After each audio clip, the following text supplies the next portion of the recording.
Hey, everybody, and welcome to the Pleasure Priority Podcast with me, Amber Taylor. This is the podcast all about how you can have the audacity to put yourself and your pleasure first, which ultimately shapes a life perfect for you. We discuss friends and family, career and money, oppression, healing, and mental health, current events, and historical ones too. Basically, all things life and pleasure and how you can create more of it authentically. I'm your host, Amber Taylor, and it's my pleasure to talk to you every week. Let's tune in.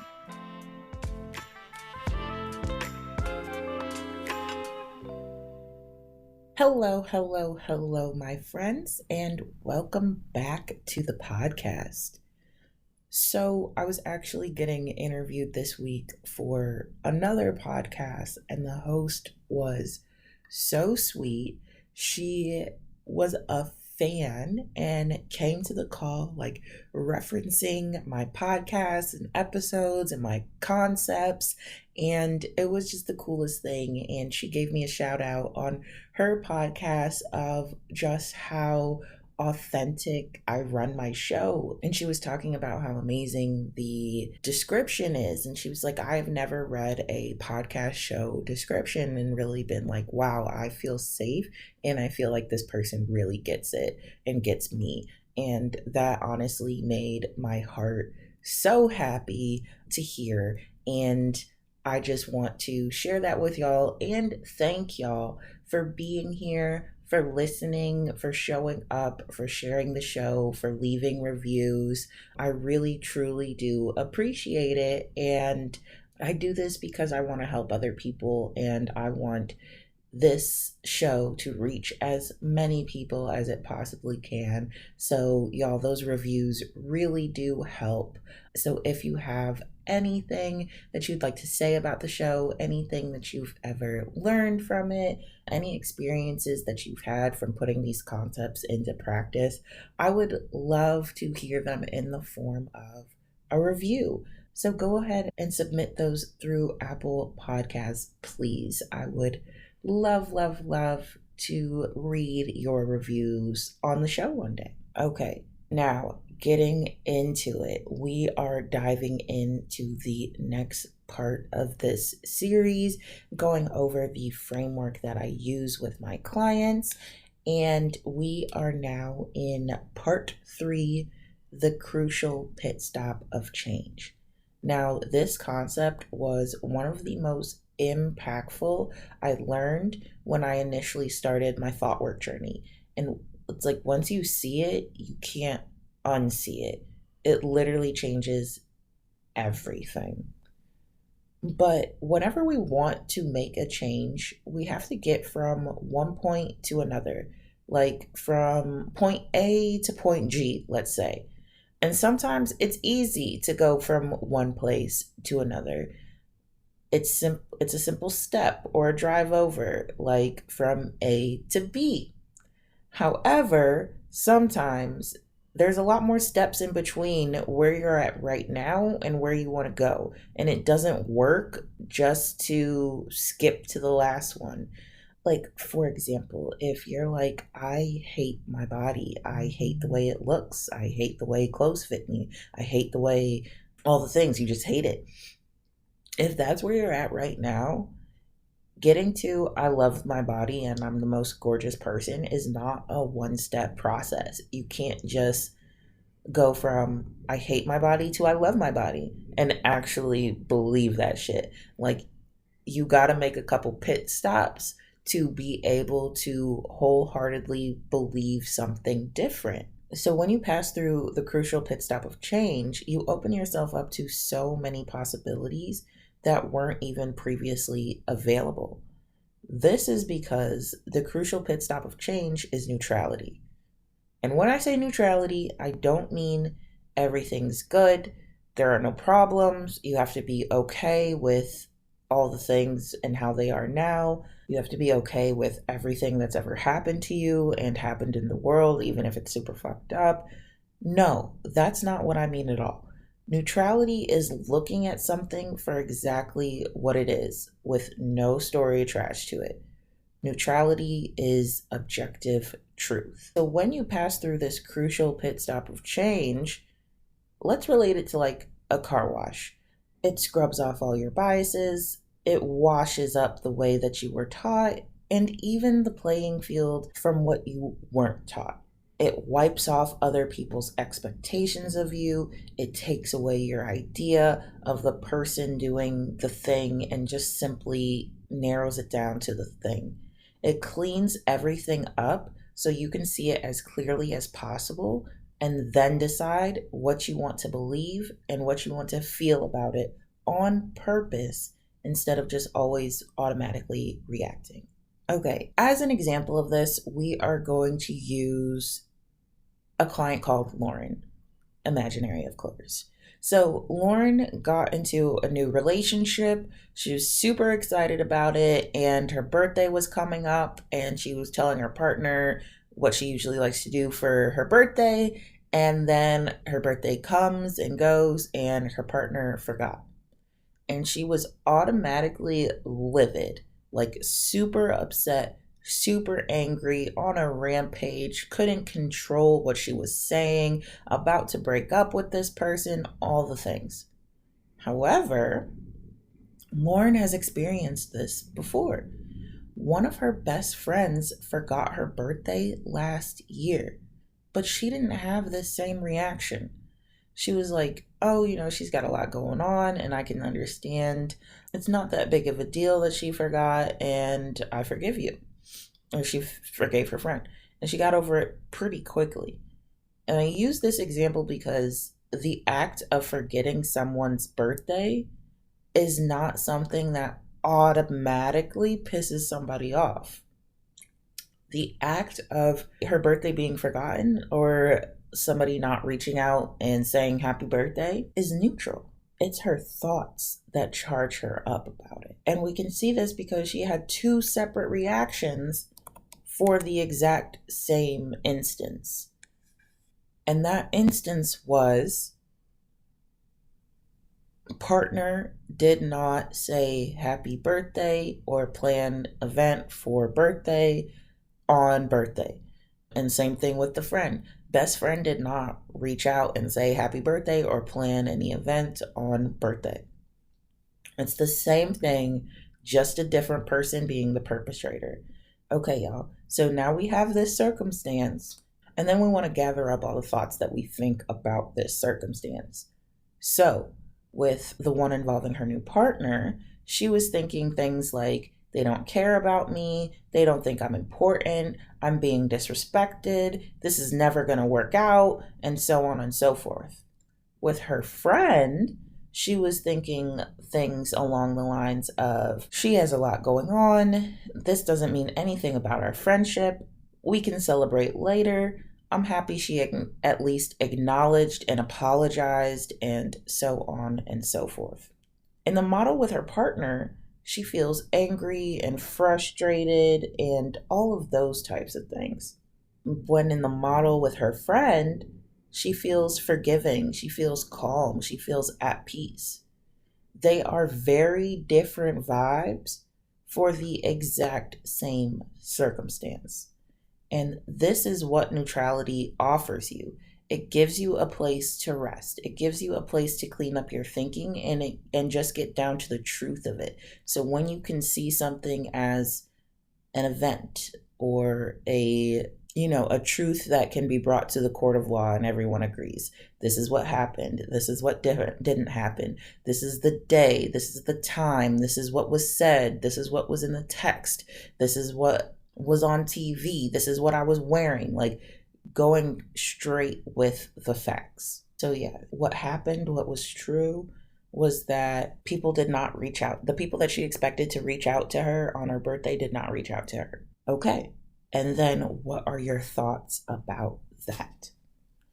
And this isn't me saying that you should always have the same thoughts about things and you should always pick, like the path of least resistance, or you should always be happy with things or good with things or, be Mother freaking Teresa. That's not what I'm getting at. But with this crucial pit stop of change, which with looking at your circumstances as neutral, you're able to decide how you want to show up on purpose. It's the difference between, oh my God, I just got into this big fight with my partner and I said all these things I didn't mean and they just left and I feel really bad about it and blah, blah, blah, blah, blah. That's reacting to your emotions.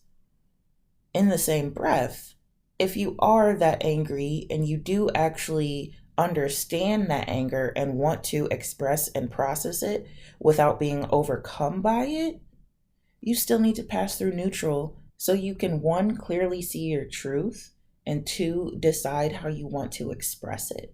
And you can express it from a place of authority, from a place of strength, from a place of understanding, instead of from your wounds, your traumas, and your unexamined beliefs. It goes from, this person is doing things to me, they're disrespecting me, they're mean to me, they're attacking me, they're like, something is happening to me. It takes you from positioning yourself as a victim to back to putting you in a position of power. So instead of all that, it's, I don't tolerate this behavior. I don't engage in relationships in which this type of thing happens, or, however you want to put it. But instead of things happening to you, you're deciding how things happen. And then on the other side of this coin, allowing yourself to go through neutral may also allow you to see the situation differently. Like, you may have initially been angry because you thought that this person didn't care about you, that they were disrespecting you, that this relationship wasn't going to work out, and all those types of things. But once you allow yourself to pass through neutral, to really see the situation for what it is without your beliefs and biases getting in the way, and you're like, oh, actually, this is my insecurities coming up. This is my abandonment issues. This is touching on how I think how relationships should go, and what I think is okay and not okay in a relationship based on what I've seen and not really what I believe about relationships. So I can look at this a little differently. I can see that my partner had a lot going on as well, and I can see that I wasn't clear about certain things or whatever. It just offers you an opportunity to look at things from a larger perspective. So yeah, no matter what you decide to do in the situation, whether it is to cut that person off or continue forward, it's your choice. And passing through neutral doesn't automatically just get you to the quote unquote good side of things. It's really just getting you to a place where you can decide what you want to do, what you want to believe, how you want to feel on purpose. And it's not just about what you can think intentionally. This process is also amazing for examining thoughts and experiences you've already had. So honestly, that's how we like to do it first. Like, looking back, what happened in this situation? What did I think about it? What did I feel about it? And once you get good at that, of seeing your patterns, then you can get really, really good at being intentional about it and deciding what you want to believe, feel, and do and create on purpose. Isn't this so cool, y'all? Like, it's not actually the person, the place, or the thing that causes your feelings. It's your thoughts about it. Like, that person, place, or thing, whatever, is actually neutral.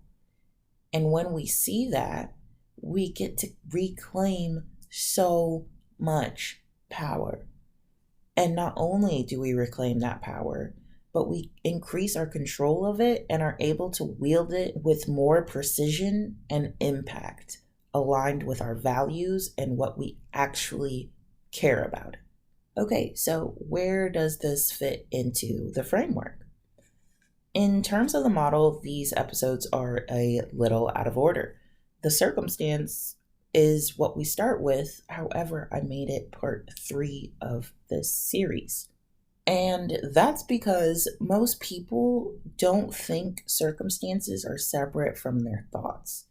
So I wanted the chance to explain exactly how your thoughts work, what they're caused by, and how your feelings arise from your thoughts, where those work in the model, and where there's room for opinion, where there's room for nuance, where there's room for change, because the C line ain't available for that. The C line is the truth. And I also did it like this because your emotional charge and your resistance usually shows up in the T and the F line, aka the thoughts and the feeling lines. So again, I wanted to address that first so you can see a little bit better how it works. Like, this system is not to gaslight you. It's not to take away your opinions. It's not to take away your feelings. It's not to take away what actually happened. It's just to get to the root of it and understand how what you're thinking is creating the results in your life. It's literally just an examination tool. So we wanted to present it in a way where that charge is still being addressed first. And also, it takes practice to understand how to make your circumstances neutral without gaslighting yourself. So again, we do not want that. We don't want you trying to convince yourself of things that you don't believe or things that aren't actually true for you, or forcing you into a reaction or a belief that you don't really want or want to maintain in a certain scenario. Again, this is just to see what's going on right now, and if you want something to happen differently, how you can change certain parts of the recipe to get that different result. And finally, it's good practice to run through unintentional models or models that you're not consciously thinking about, thoughts you're not consciously thinking about, before you feel good about doing an intentional one. That's okay, that's normal, and that's advised. It takes some time to clear the gunk out, and that's okay. Don't rush the process. So again, that's another reason why we started with thoughts and feelings and then worked our way up to the circumstance. Okay, so this C line, or circumstance line, is the place for absolute truth and neutrality. Truth, because we need to know the facts of the situation to understand our true thoughts and feelings about it. And neutrality, because when we are emotionally charged about the facts, it's so much harder to see things objectively, gain a different perspective, and especially change what we think, feel, do, and create. When we're able to see what happens to us, our peers, and the world around us as neutral, we are able to actively decide on purpose how we want to respond and show up. We get to move in accordance with our own beliefs and our own values. We get to respond from how we are now instead of who we've been in the past. When we see our situations as neutral, we're able to operate in our lives in accountability, authority, and freedom. So now we have the brunt of this framework covered. And even if you just use this stuff, even if you just practice viewing your circumstances as neutral, identifying your thoughts about that circumstance, and naming the feelings that they create, you will feel so much more in control. You will reclaim so much of your power. And this is before we even get to the part of changing things. This is just understanding what you're thinking and feeling is actually creating for you. The possibilities are endless, y'all. You stop being at the whim of your environment and your emotions, and you develop the audacity and the capacity to authentically decide how you want to move forward at every turn. And this is what I do, y'all. It's one thing to make progress on your own, and an entirely different thing to break past your limits with the help of a coach. This stuff can get muddy, it can get confusing, and if you don't have experience or understand the nuances, you can actually use it against yourself really, really easily. So if you're looking for that support, that guidance, that assistance to get you where you actually want to be in a way that feels good, click the link in the show notes to work with me. My books are open. All right, y'all. Now, this alone is impactful and amazing, but we're not done yet. It does not stop there. Next week, we're moving on to creating the life you want. Make sure you're following the show and you leave a review so more people can become aware of this amazingness. I want you to have an incredible week, my friends, and stay pleased. I'll see you soon. Hey, friends. Thanks so much for listening to this episode of the Pleasure Priority Podcast. I hope you enjoyed it. If it's your pleasure, check me out on Instagram at Amber Taylor Coaching and my website, www.ambertaylorcoaching.com, for more on increasing your pleasure across all aspects of life. As always, make sure to follow the show and check back each week for a new episode. I'd also love it if you'd leave an honest rating and review, and if you'd share the show with anyone else you think would benefit. Much love. Talk soon, friends.